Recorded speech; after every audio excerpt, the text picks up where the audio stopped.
that I will work for the emotional oneness and harmony of all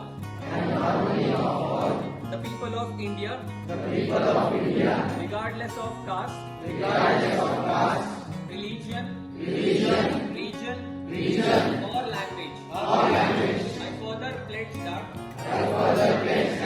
I shall resolve all the differences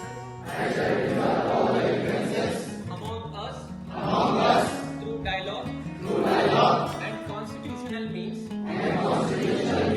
without resorting to violence.